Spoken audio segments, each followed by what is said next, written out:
I guess a good thing did come out of it. Well, like nobody can like say like, oh, well, Lyn Lapid can't sing. Yeah, exactly. You prove them wrong. Exactly. Immediately in that moment. Exactly, yeah. I don't think we met before, but it's so nice to meet you. Thanks for being at HITC. It's really cool to like meet you. I've loved your album. And also Michelle, she wanted to tell you, did you tell her already? Oh, I have been obsessively listening. Yeah.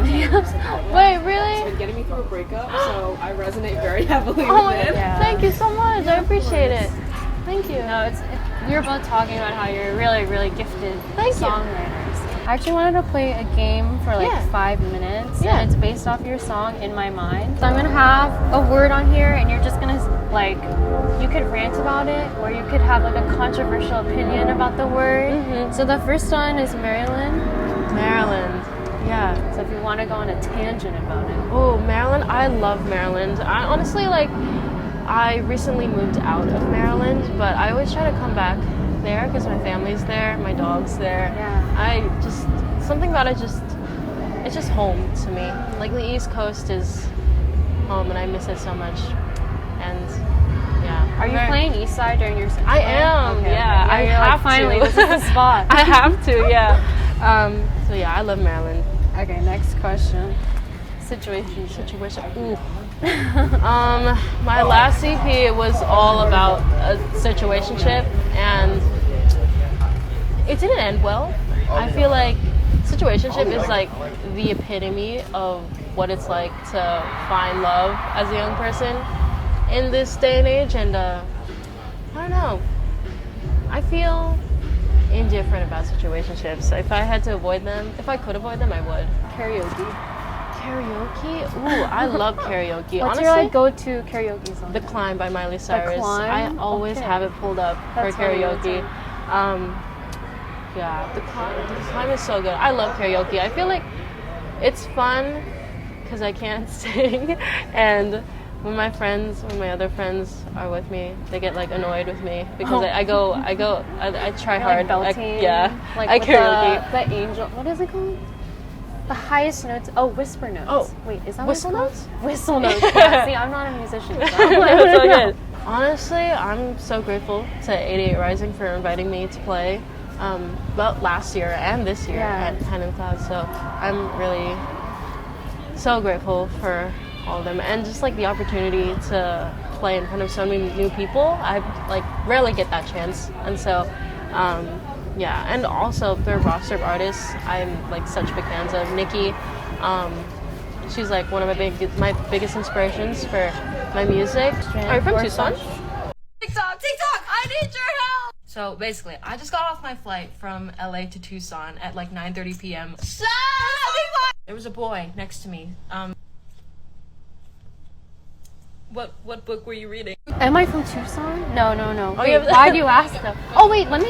Oh, I was gonna tell you this off camera, but Belle Wang. Yeah. I don't know her personally, but she went to high school with a lot of my friends because I lived in Arizona for high school. Oh yeah, she's here today. I mean, I've never met her, so it's kind of a weird thing to bring up. Really? But like, no, like she follows all my friends. So like, I found your music through her. Oh. So yeah, Oh, like, cool. I've seen it grow, I guess. Oh, yeah. amazing.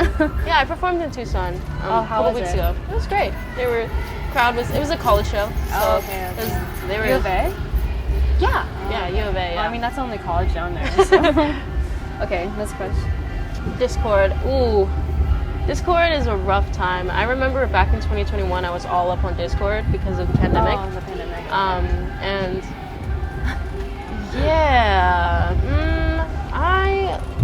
I think I'm past my Discord phase. Okay. Yeah. No, you're healthy now.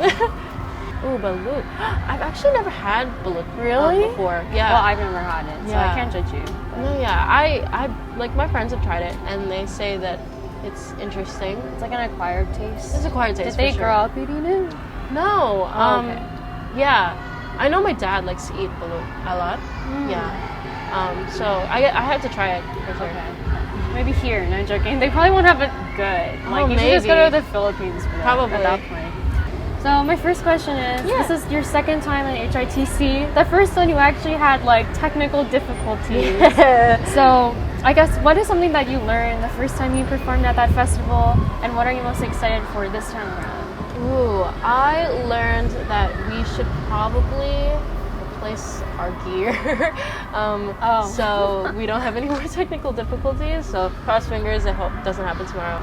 Do you feel like everything happens for a reason? Ooh, I would say things happen for a reason. I feel like we got unlucky that day with the sound issues, but I did go super viral for it, so I guess a good thing did come out of it. And well, like nobody can like say like, oh, well, Lyn Lapid can't sing. Yeah, because exactly. you prove them wrong immediately in that moment. Exactly, yeah. I'm excited to just be in New York, I guess. I feel like I love the East Coast. I'm from Maryland, so Yeah. I love like coming out to New York when I can. So I'm just excited to be in front of the New York crowd because a lot of the time, or like most of the time, New York is the most like one of the most energetic cities I've performed in. Oh, really? Yeah. Okay, that's actually funny because some of the other musicians that I've interviewed, they say LA and New York don't go that hard. Really? Yeah. I feel like New York goes a lot harder than LA. Well, maybe it's just because people love you, so I don't know. Thank you. Any lessons that you learned when you released the album? Anything that took you by surprise? Ooh, Or I guess your experience touring too, like Yeah. really anything associated with the release of it. yes. I feel like with tour and everything, touring this past year and like last year as well, I've learned a lot about my body and what I can push it to do and when I should like rest and like give myself a break. I feel like ever since I started putting out music and just like grinding, doing writing sessions and like working on things, I realized that like how important it is to like give yourself a break. And I like used to have this really unhealthy mindset where if I'm not working, I'm not being productive and I'm like wasting my time. But I've recently learned that it's the best to give your body like a chance to, you know, rest and recover after things. So that goes with tour, like writing sessions that I do, working, doing photo shoots and all of that. I try not to overschedule myself anymore. So Oh my gosh, and today's a hard day because you're Yeah. probably like doing tons of press. that's all right. You're like, no, at night I'll just like, we'll have fun. Or Yeah, whatever. You're gonna definitely. go to do karaoke in K-Town. Definitely. Okay, so next question. It kind of relates to that, but like keeping your mental health and like your private life private. How do you do that when you're so vulnerable also with your like musicianship and writing and everything? Because Yeah. like people, like we literally just did that. We came up to you and we were like, oh my god, like your album touched us. I feel like in terms of my music, I kind of use it as like a diary for myself. And I guess that's why I'm not afraid to be as vulnerable as I am with my music.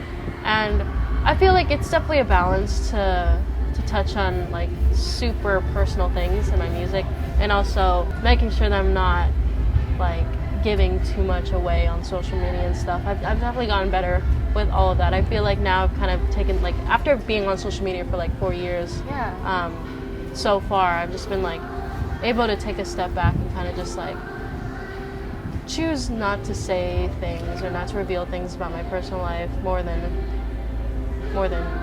I used to. Yeah. Well, I feel like it's hard because you blew up on TikTok and social media, so you're more used to like having to put out content in order to have that platform. But now you're at a place where it's like people know who you are as a singer, so you can take a step back. And Yeah. I try to be as relatable as I can, even with super personal, vulnerable songs. And I think that's kind of how I connect with my audience, is that I'm able to like touch on these very personal situations, and so many people can relate to like very like niche situations that I've been through. And yeah, I think that's how I've gotten to how I've gotten super connected with my like fan base now. Yeah. No, your manager also sent me I forgot the title is, but it's like the song that's gonna come out, and it was so beautiful. Yeah, Like, back with in the day. MX. Yeah. That was mxmtoon, it. yeah. Yeah. 4 months, no contact authority. It was so good. Thank you so How much. did that come together though? Like, Oh my gosh. how did you guys decide to collaborate? What was like the writing process Yeah. and producing process like? Yeah, I wrote that song actually last year, and with really talented co-writers like Bags Duval and Adam. Like we wrote that song, and it was kind of kept in my drafts for a while. And then they were like, "Do you want to collab with mxmtoon? Like, do you want to send her some demos? See like if she's down to like record on any of them. I was like, yes, of course, I'd love to. And she loved Back from the Dead, and I love that song too. So we cut it together, and she wrote her second verse, and that's how it came together. Oh my gosh, that's crazy that it was sitting in your drafts for years. Yeah.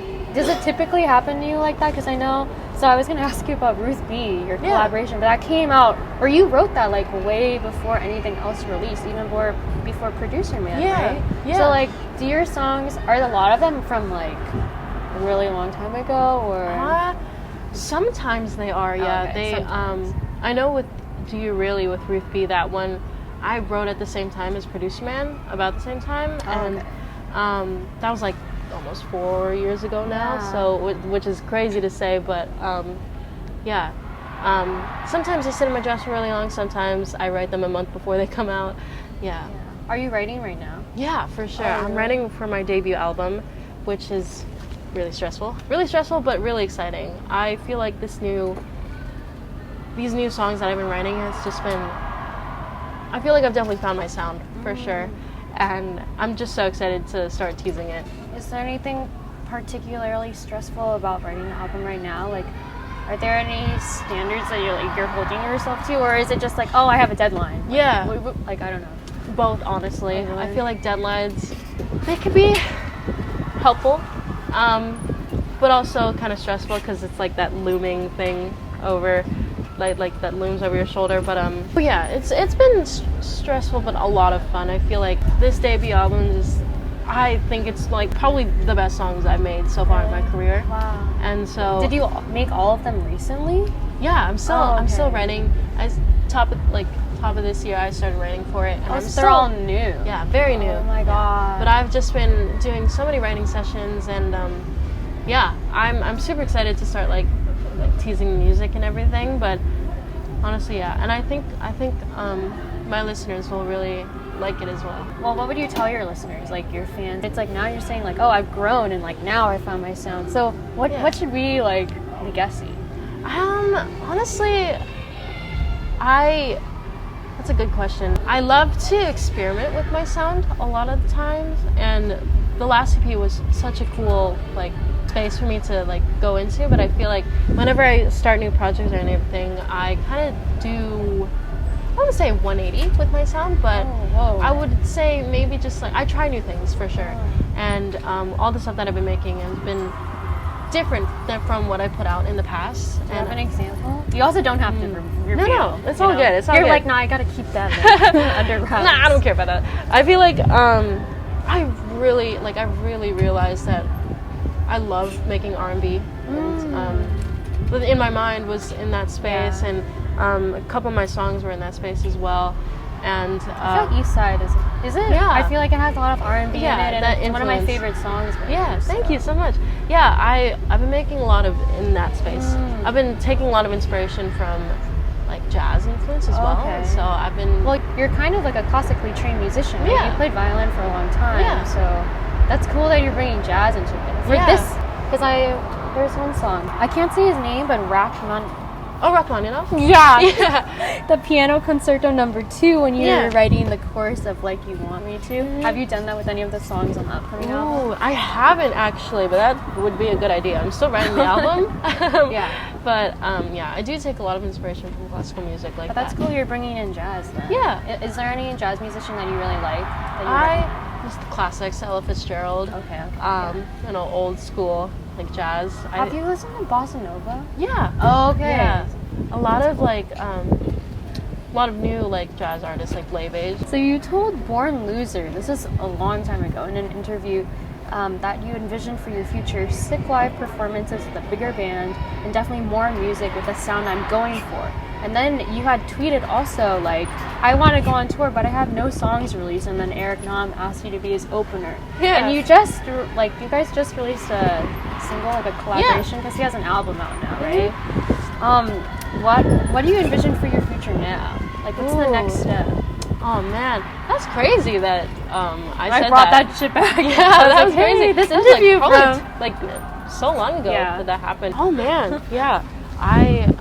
It's cool that like looking back now, I accomplished all the things that I wanted to do with my career. And honestly, moving forward, I just want to be able to keep making music and performing and going on tour and everything. All of those things I still love to do and will love to do forever in the future.